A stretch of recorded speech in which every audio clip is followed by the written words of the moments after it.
ألف لام ميم ذلك الكتاب لا ريب فيه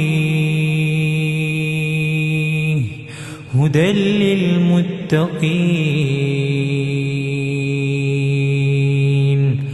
الذين يؤمنون بالغيب ويقيمون الصلاة ومما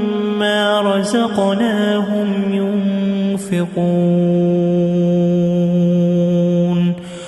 والذين يؤمنون بما أنزل إليك وما أنزل من قبلك وبالآخرة هم